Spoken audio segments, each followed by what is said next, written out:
Hello everyone, welcome to my YouTube channel. मैं आलोक वर्मा, प्रवक्ता भूगोल। आज आप सभी के लिए आज पीजीटी भूगोल का प्रैक्टिस सेट लेकर आया हूं।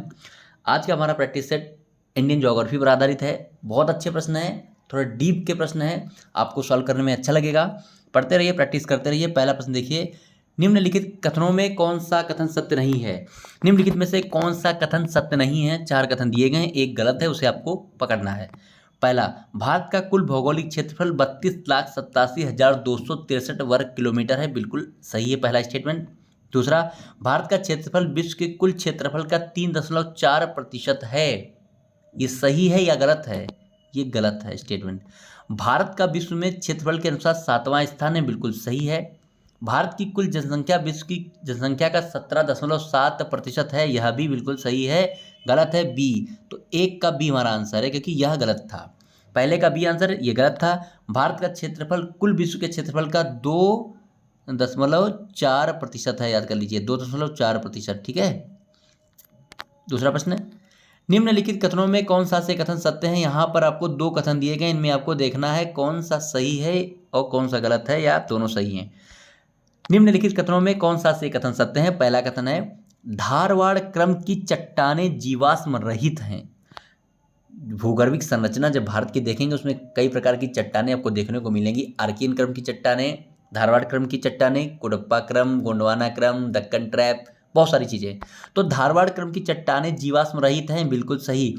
जब धारवाड़ क्रम की चट्टानें बनी थी तब जीवन पृथ्वी पर था ही नहीं, तो जीवाश्म हो ही नहीं सकता इनमें। दूसरा, धारवाड़ क्रम की चट्टानें अत्यधिक धात्विक हैं। इनमें सोना, लोहा, मैग्नीज, अभ्रक, कोबाल्ट पाया जाता है। यह भी बिल्कुल सही है। दोनों सही है। आंसर क्या है? सी। 1, 2 दोनों बिल्कुल सही है। दूसरे का आंसर है सी। तीसरा प्रश्न, निम्नलिखित में कौन सा उपक्रम ऊपरी गोंडवाना का भाग नहीं है।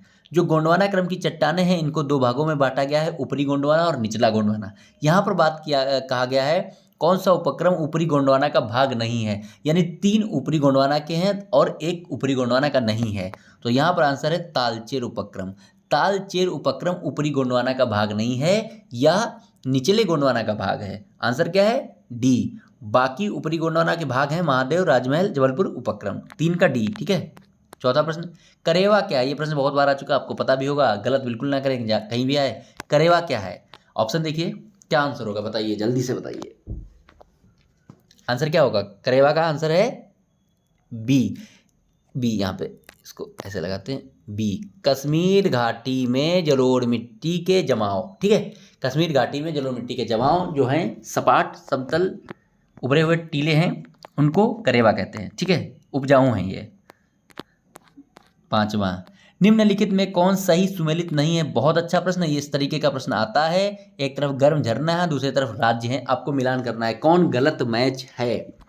मणिकरण जो हिमाचल प्रदेश में है, बिल्कुल सही। मणिकरण गर्म झरना हिमाचल प्रदेश में है। गौरीकुंड गर्म झरना उत्तराखंड में है। लसुंधरा यहाँ पर दिया गया है, गुजरात में है, याद कर लीजिए, बिल्कुल सही है। तपता पानी आंध्र प्रदेश, गलत है, यही हमारा आंसर है। आंसर क्या है? डी। तपता पानी गर्म झरना जो है आपका उड़ीसा में है, याद कर लीजिए, उड़ीसा। तपता पानी गर्म झरना उड़ीसा में है, आंध्र प्रदेश में नहीं है। 5 का डी हमारा आंसर है। छठा प्रश्न देखिए, भावर के संबंध में कौन सा कथन सत्य नहीं है। भावर देखते हैं, भावर के संबंध में कौन सही नहीं है। पहला, यह शिवालिक के गिरिपद क्षेत्र में पश्चिम से सिंधु से पूर्व में तीस्ता के बीच फैला है। तो बिल्कुल सही पहला स्टेटमेंट। इसमें समूची नदी लुप्त हो जाती है, बिल्कुल लुप्त हो जाती है, क्योंकि भाई इसमें बहुत बड़े बड़े कंकड़ हैं, बहुत बड़े बड़े कंकड़ गोल गोल हैं, सब नदियाँ आती तो उसमें खो जाती हैं। या कृषि कार्य हो तो उपयुक्त है, नहीं उपयुक्त है, बिल्कुल नहीं। जब कंकड़ इतने बड़े बड़े, कृषि कहाँ हो पाएगी उसमें। या कंकड़ और बजरी के जमाव से निर्मित मेखला है, सही है। तो आंसर क्या है? सी। या कृषि कार्यों के लिए उपयुक्त है, नहीं उपयुक्त है, क्योंकि गलत है, सत्य नहीं है। पूछा गया था, सी सत्य नहीं है। 6 का सी हमारा आंसर है। 7वां, निम्नलिखित कथनों में कौन सा से कथन सत्य है। बहुत अच्छा प्रश्न है। देखिए, ब्यास एवं रावी के मध्य के मैदान को बारी दोआब कहते हैं। 2 नदियों के बीच के क्षेत्र को दोआब कहते हैं। ठीक है। तो ब्यास और रावी के मध्य के मैदान को बारी दोआब कहते हैं, बिल्कुल सही। ब्यास और सतलज के मध्य के मैदान को बिस्ट दोआब कहते हैं, यह भी बिल्कुल सही। आंसर क्या है? सी। 1, 2 दोनों बिल्कुल सही हैं। 7 का सी बिल्कुल सही है। 8, बहुत अच्छा प्रश्न है ये भी। देखिए, प्रायद्वीपीय उच्च भूमि की उत्तरी सीमा किसके द्वारा निर्धारित की जाती है? कूट द्वारा। सही उत्तर का चयन करें। जो प्रायद्वीपीय उच्च भूमि है, जिसे आप प्रायद्वीपीय पठार भी कहते हैं, उसका जो विस्तार है, उसका उत्तरी सीमा किससे डिसाइड की जाती है, वो आपको बताना है। तो देखना है, कूट लेना है आपको। बुंदेलखंड उच्च भूमि, यहाँ पर बुंदेलखंड उच्च भूमि, तो बिल्कुल सही, ये ले लेंगे। कैमूर पहाड़ियाँ यहाँ पर है, कैमूर पहाड़ियाँ भी ले लेंगे। राजमहल यहाँ पर है, राजमहल भी ले लेंगे। तो तीनों, 1 2 3 प्रायद्वीपीय उच्च भूमि की उत्तरी सीमा इन तीनों के द्वारा निर्धारित की जाती है। उत्तरी पश्चिमी सीमा अरावली द्वारा निर्धारित की जाती है। यहाँ पर 8 का सी आंसर बिल्कुल सही है। ठीक है। 9, निम्नलिखित कथनों में कौन सा से कथन सत्य हैं? यहाँ पर भी स्टेटमेंट वाला कथन है, प्रश्न है। देखिए कौन से कथन सत्य हैं। MCT मुख्य हिमालय और लघु हिमालय के मध्य स्थित है। MCT का फुल फॉर्म है मेन सेंट्रल थ्रस्ट। ठीक है। तो यह बृहत हिमालय यानी मुख्य हिमालय और लघु हिमालय के बीच में यहाँ पर है भाई। ठीक है। MCT, ये बिल्कुल सही हो गया। MBT लघु हिमालय और शिवालिक को अलग करता है, यह भी बिल्कुल सही है, यहाँ पर है MBT। बिल्कुल सही आंसर क्या है? सी। 1 2 दोनों बिल्कुल सही हैं। MBT का आंसर क्या है, मतलब क्या है, फुल फॉर्म क्या है? Main boundary thrust. ठीक है, मेन बाउंड्री थ्रस्ट। इन सबको याद रखिएगा। आंसर क्या है इसमें? सी। दोनों सही हैं, 9 में सी सही हैं दोनों। 10वां प्रश्न, राष्ट्रीय भूवैज्ञानिक, ये प्रश्न आपको पता ही होगा लेकिन फिर भी आप रिवाइज करते चलिए। राष्ट्रीय भूभौतिकी प्रयोगशाला भारतीय भूगर्भिक सर्वेक्षण मौसम विभाग द्वारा भारत को कितने भूकंप जोन में विभाजित किया गया है? पूरे भारत को कितने भूकंप जोन में विभाजित किया गया? आंसर क्या है? 5। बी यहाँ पर बिल्कुल सही है। 5 भूकंपीय जोनों में इसको भारत को बांटा गया है। ठीक है। 10 का बी। 11, आपदा प्रबंधन अधिनियम किस वर्ष लाया गया? ये भी बहुत अच्छा प्रश्न है, आप याद रखें। आपदा प्रबंधन अधिनियम किस वर्ष लाया गया? देखिए आंसर क्या होगा। आपदा प्रबंधन अधिनियम किस वर्ष लाया गया? देखिए ऑप्शन में से आंसर क्या है? बी। 2005 में आया था आपदा प्रबंधन अधिनियम। 11 का बी। 12वां प्रश्न, निम्नलिखित में से कौन सही सुमेलित नहीं है? लौह अयस्क क्षेत्र, कोयला क्षेत्र, इनसे प्रश्न पीजीटी में जरूर आएगा। निम्नलिखित में से कौन सही सुमेलित नहीं है? एक तरफ है लौह अयस्क क्षेत्र, दूसरी तरफ राज्य, कौन मैच नहीं है? तुमकुर लौह अयस्क क्षेत्र कर्नाटक में है, बिल्कुल सही। मलंग टोली उड़ीसा में है, याद कर लीजिए, बिल्कुल सही। कोंडापाल छत्तीसगढ़ में, बिल्कुल सही। खम्मम झारखंड में नहीं है, यही हमारा आंसर है। खम्मम लौह अयस्क क्षेत्र आंध्र प्रदेश में है, याद कर लीजिए। खम्मम कहाँ है? आंध्र प्रदेश में। बाकी सब याद कर लीजिए। 12 का डी बिल्कुल सही है। 13वां प्रश्न, निम्नलिखित में से कौन सही सुमेलित नहीं है? यहाँ पर ताप विद्युत ग्रह और राज्य मिलान है, कौन सही नहीं है? कहलगांव बिहार में है, याद कर लीजिए, ये पीजीटी में पिछली बार आया था, पीजीटी या टीजीटी में कहीं पे था। मौदा ताप विद्युत ग्रह महाराष्ट्र में है। बाढ़ ताप विद्युत ग्रह झारखंड में नहीं है। बदरपुर दिल्ली में है, आप जानते होंगे। तो आंसर क्या है? सी। बाढ़ ताप विद्युत ग्रह बिहार में है, झारखंड में नहीं है। झारखंड में नहीं है, कहाँ पे? बिहार। कहलगांव बिहार, बाढ़ बिहार। 13 का सी बिल्कुल सही है। ठीक है। 14वां प्रश्न, निम्नलिखित परियोजनाओं को उनकी अवस्थिति के अनुसार उत्तर से दक्षिण क्रम में लगाइए। ये बहुत अच्छा प्रश्न है। इस तरीके का प्रश्न, ये बहुत अच्छा प्रश्न मैंने बनाया है। आपको लोकेशन सबकी याद होनी चाहिए। ठीक है। यहाँ पर आपको इन परियोजनाओं को उत्तर से दक्षिण क्रम में लगाना है। सबसे उत्तर में कौन, फिर दक्षिण में, ऐसा। तो देखिए सबसे उत्तर में तो यहाँ पर जाएगी उकाई परियोजना, नंबर 1 पे रहेगी। उसके बाद, क्योंकि उकाई है गुजरात में, तापी नदी पर। उसके बाद श्रीशैलम आंध्र प्रदेश, कृष्णा नदी 2 नंबर। उसके बाद शिव समुद्रम 3 नंबर, कर्नाटक कावेरी नदी। 4 नंबर पे रहेगी आपकी पेरियार नदी, केरल। तो सबसे पहले 1 नंबर पे उकाई यानी 2, फिर श्रीशैलम 4, फिर शिव समुद्रम यानी 1, फिर पेरियार 3, यानी 2 4 1 3, 2 4 1 3 सी आंसर है हमारे पास। 14 का आंसर है सी, 2 4 1 3। बहुत अच्छे से इसको समझते चलिए। ठीक है। 15वां प्रश्न, आलिया बेट तेल क्षेत्र किस खाड़ी में अवस्थित है? आलिया बेट तेल क्षेत्र किस खाड़ी में अवस्थित है? बहुत अच्छा, यह भी प्रश्न है। आंसर क्या होगा? खंभात की खाड़ी। खंभात की खाड़ी में आलिया बेट तेल क्षेत्र है यहाँ पर। ठीक है, 15 का बी बिल्कुल सही है। ठीक है, तो यहाँ पर 15 का हमारे पास आंसर क्या है? बी, खंभात की खाड़ी। बाकी बॉम्बे हाई के बारे में भी आप जानते होंगे, अरब सागर में है, मुंबई से थोड़ा सा आगे 100-150 किलोमीटर के आसपास है वो बॉम्बे हाई, वहाँ से तेल निकलता है। खंभात की खाड़ी में आलिया बेट है, 15 का बी। ठीक है, 16वां प्रश्न, निम्नलिखित में से किस राज्य में लिग्नाइट कोयले का खनन नहीं होता है? ये बहुत तगड़ा क्वेश्चन है, बहुत बढ़िया क्वेश्चन है। निम्नलिखित राज्यों में से किसमें लिग्नाइट कोयले का खनन नहीं होता है? क्या आंसर होगा? लगाइए, बताइए। 4 ऑप्शन में से कहाँ लिग्नाइट कोयले का खनन नहीं होता है? आंसर क्या है? अगर आपने नहीं पढ़ा तो आप शॉक्ड हो जाएंगे। झारखंड। झारखंड में लिग्नाइट कोयला कतई मिलता ही नहीं है। जम्मू कश्मीर, केरल, गुजरात और भी राज्यों में मिलता है लिग्नाइट, पर झारखंड में नहीं। तमिलनाडु में बहुतायत मिलता है, नवेली क्षेत्र में, पर झारखंड में नहीं। 16 का डी हमारा आंसर है। 17वां प्रश्न, निम्नलिखित में से कौन सा मिलान सही नहीं है? एक तरफ कोयला क्षेत्र, दूसरी तरफ राज्य। बहुत अच्छा प्रश्न है।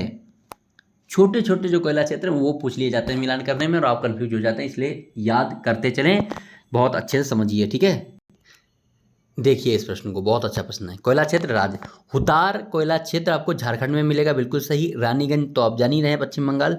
चिरमिरी कहाँ है? चिरमिरी क्या उड़ीसा में है? चिरमिरी उड़ीसा में नहीं है। सिंगरेनी तेलंगाना में है। सही आंसर क्या है? सी, चिरमिरी कोयला क्षेत्र छत्तीसगढ़ में है। ठीक है, चिरमिरी कोयला क्षेत्र छत्तीसगढ़ में है, उड़ीसा में नहीं है। 17 का सी बिल्कुल सही है। ठीक है, 18, भारत में सर्वाधिक बॉक्साइट उत्पादन करने वाला राज्य कौन सा है? भारत में सर्वाधिक बॉक्साइट उत्पादन करने वाला राज्य कौन सा है? वो हमेशा से वही रहा है, आपको याद होगा, समझ लीजिए, याद कर लीजिए। आंसर क्या होगा बताइए? सिंपल सा प्रश्न है, भारत में सर्वाधिक बॉक्साइट उत्पादन करने वाला राज्य कौन सा है? तो इसका आंसर क्या है? बी, उड़ीसा। 18 का बी बिल्कुल सही है। 19, भारत में औसत वार्षिक वर्षा लगभग कितनी है? भारत में औसत वार्षिक वर्षा, वर्ष लिख गया है, आप वर्षा पढ़ें इसको, लगभग कितनी है?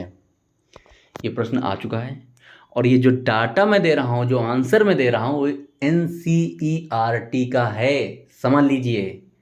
किसी को कोई डाउट हो, कहीं से बता देते हो, और सर इतना नहीं, आपने इतना बता दिया, उधर से बता दिया, इतना नहीं। NCERT का ये डाटा है। भारत में औसत वार्षिक वर्षा लगभग कितनी है? 125 सेंटीमीटर। सी, 19 का सी बिल्कुल सही है। इसको रट्टा मान लीजिए, अपने दिमाग में डाल लीजिए दिमाग में, 19 का सी बिल्कुल सही है। 20, निम्नलिखित में से किस क्षेत्र में 200 सेंटीमीटर से अधिक वर्षा होती है? यहाँ पर जो 4 ऑप्शन दिए गए हैं, इनमें से कौन सा क्षेत्र है जहाँ 200 सेंटीमीटर से अधिक वर्षा होती है? वो क्षेत्र आपको सेलेक्ट करना है, वो आंसर है। ठीक है, वर्षा तो होती है इन सभी क्षेत्रों में, लेकिन 200 सेंटीमीटर से अधिक वर्षा कहाँ पर हो रही है? ऑप्शन देखिए, क्या आंसर होगा? डी है, केरल का पश्चिमी क्षेत्र। ठीक है, केरल के पश्चिमी क्षेत्र में 200 सेंटीमीटर से अधिक वर्षा होती है।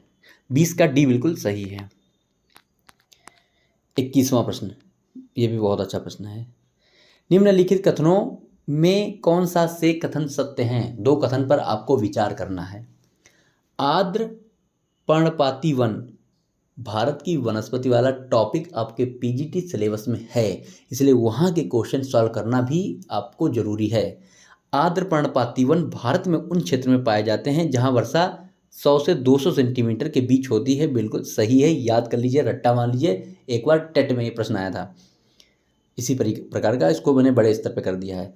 शुष्क पर्णपाती वन भारत में उन क्षेत्रों में पाए जाते हैं जहाँ 70 से 100 सेंटीमीटर के बीच वर्षा होती है। ये भी बिल्कुल सही है।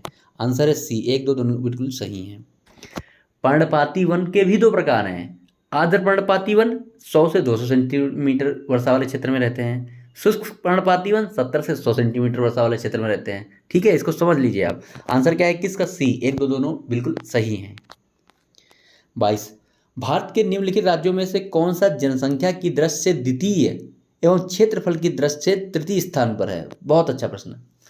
जनसंख्या की दृष्टि से तो वह राज्य दूसरे स्थान पर है, और क्षेत्रफल की दृष्टि से वह राज्य तीसरे स्थान पर है।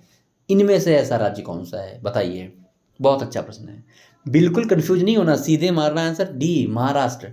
महाराष्ट्र जनसंख्या की दृष्टि से दूसरे स्थान पर और क्षेत्रफल की दृष्टि से तीसरे स्थान पर है, ठीक है।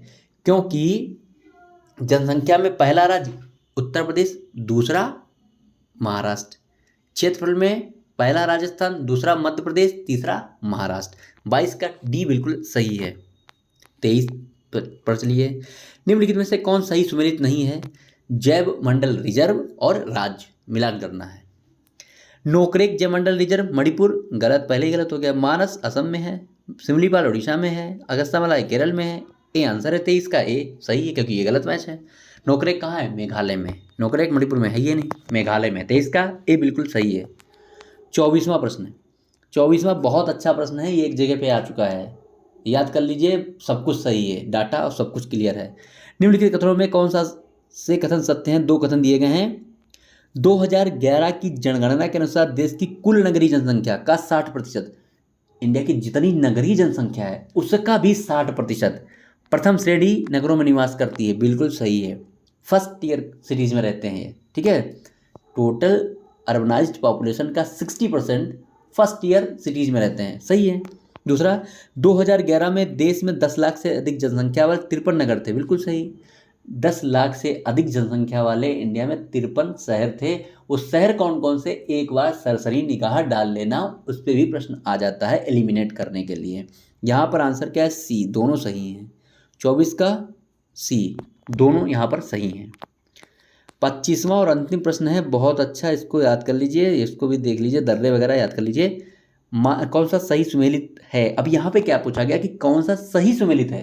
3 गलत हैं, एक सही है, तो देख लीजिएगा। माना दर्रा हिमाचल में नहीं है।